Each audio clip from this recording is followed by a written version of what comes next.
Quest for peace and salvation. Man has been in pursuit of the ultimate. The Buddha showed the middle path to reach salvation, or moksha, which finally frees the mind and soul. Over the past 2,500 years, Buddham Sharanam Gacchami, the sacred mantra which came from the land of Bihar, has become a holy chant for millions in many countries of the world.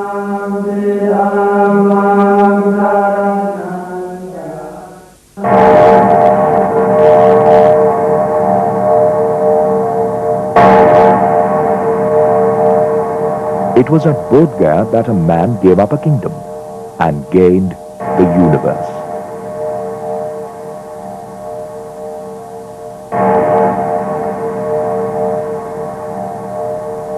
Prince Siddhartha attained supreme enlightenment and became the Buddha, or the Enlightened One.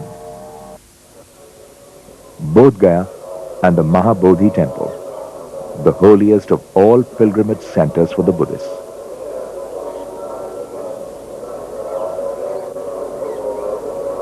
The atmosphere brings about a quiet sense of peace. The Mahabodhi temple is pyramidical.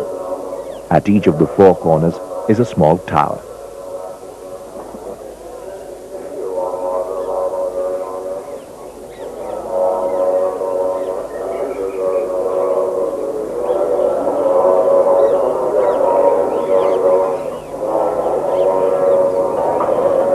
On the walls are sculpted different aspects of the Buddha legend.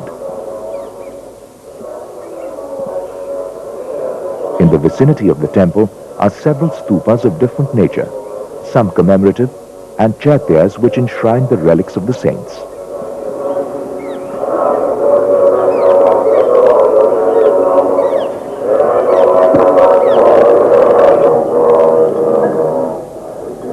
The Mahabodhi tree, under which Prince Siddhartha saw light and attained enlightenment.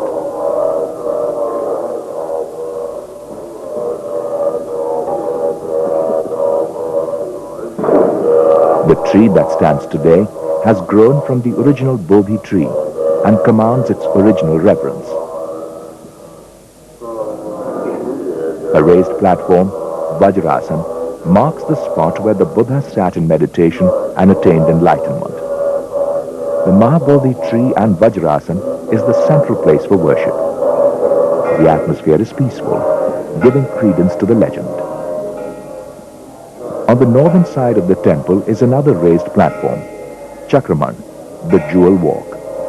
The Lord is said to have strolled here in meditation and spent his third week after enlightenment pondering whether he should reveal to the world the message he had received. Several sites around the temple recall the 7 weeks Buddha spent recapitulating what he had achieved. Animesh Lochan, or the place of the unwinking gaze, is a small temple within the campus. It sanctifies the spot where the Buddha stood gazing at the tree in gratitude after he had attained enlightenment. Ratanghar, a small shrine where the Buddha is said to have spent a week in contemplation while rays of 5 different colors emanated from his body.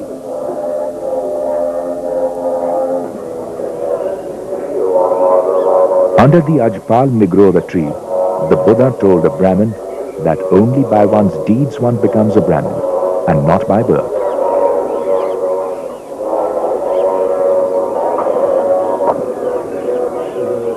Muchlin Lake, near the temple, is the spot where the Buddha spent the 6th week of his meditation.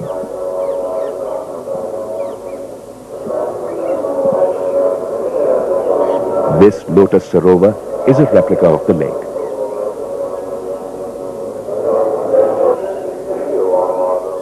A sandstone column built by Emperor Ashoka stands near the lake.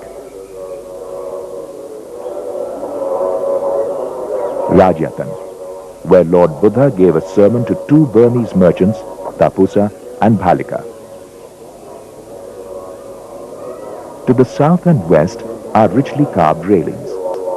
The oldest one is still seen at Bodh Gaya with medallions depicting the lotus sacred to the Buddha.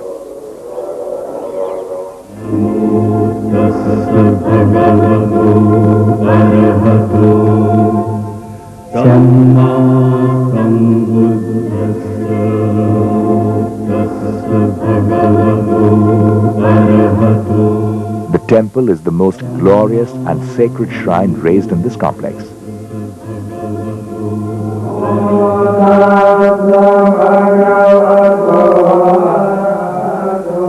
As the evening comes, the temple is enveloped with a magical aura. The candle here stands in perfect harmony with his teachings.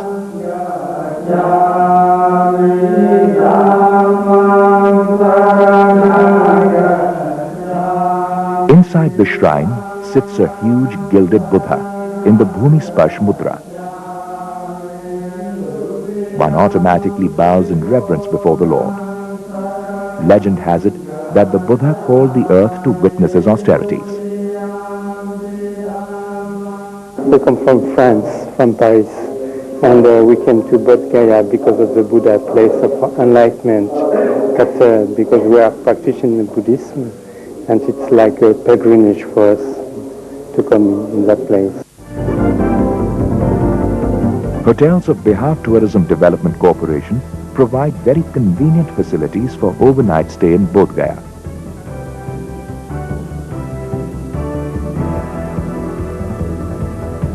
The hotels have shopping complexes selling small mementos.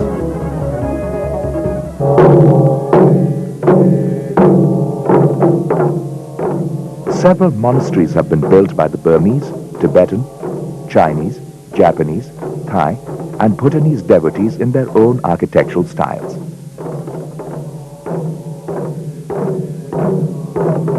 These monasteries have magnificent statues of the Lord. A huge 80-feet statue of the Buddha, erected by the Japanese, is a sight worth seeing. Bodh Gaya is well connected by air, rail and road. The nearest airstrip is only 12 kilometers away. After spending a day at Bodh Gaya, one can visit Sujata, a little village sacred to the memory of the Lord. Sujata Asthan lies across the dried bed of the Niranjana river, where the Lord bathed after attaining enlightenment.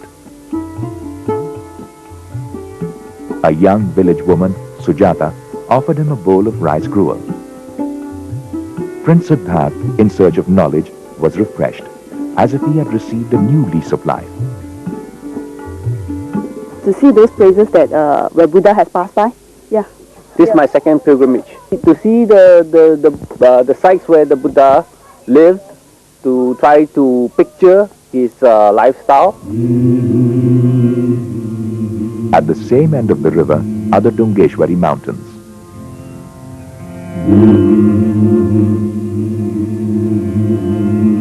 A natural cave where the Buddha meditated for some time and came to the conclusion that knowledge cannot be gained through mortification of the body. The cave has a statue of the Buddha in an emaciated state. The legend is that Siddhartha undertook a penance for 6 long years in these caves. He said, "Do not tighten the strings of the instruments so much that they give in, nor leave them so loose that no music is generated."